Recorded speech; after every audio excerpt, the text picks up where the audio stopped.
Halo, kamu sedang mendengarkan Kilas Kabar Nusantara. Podcast persembahan KG Radio Network menyajikan berita harian yang mengangkat keunikan dari berbagai wilayah Indonesia. Kilas Kabar Nusantara dapat juga didukung oleh pengiklan loh.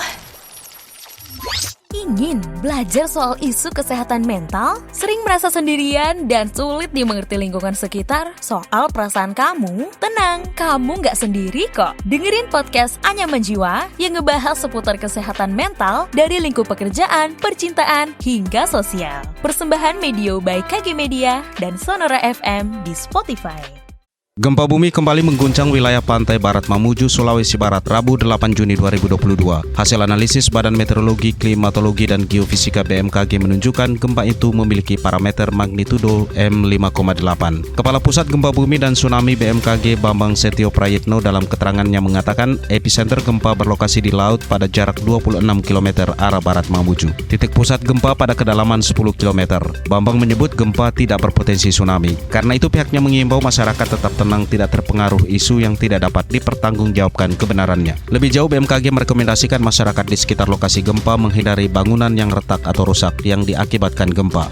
Pada tahun 2023 mendatang, tenaga honorer secara resmi dihapuskan oleh pemerintah. Imbasnya, tenaga guru yang berstatus honorer dibuat galau akan keluarnya peraturan ini. Merespon hal tersebut, Kepala Dinas Pendidikan Provinsi Sumatera Selatan Riza Palevi mengatakan bahwa pihaknya masih tetap menunggu perkembangan lebih lanjut terkait beredarnya aturan ini. Riza yakin bahwa pemerintah tidak akan menyakiti hati rakyatnya lewat beredarnya peraturan tersebut. Sementara itu, Gubernur Sumatera Selatan Herman Deru juga menyampaikan bahwa mengenai penghapusan kepegawaian honorer pada tahun 2023 masih tahap sosialisasi. BNN Sulawesi Utara baru saja mencanangkan Desa Warembungan sebagai desa bersinar atau desa bersih dari narkoba. BNN berencana di 2022 akan melibatkan lebih dari 20 desa sebagai desa bersinar dengan menargetkan desa-desa yang masuk dalam kategori rawan narkoba. Menurut Victor Lasut, Kepala BNN Sulut mentilkan sejumlah desa yang dinilai rawan, baik yang ada di Manado, Minahasa, dan beberapa daerah lainnya.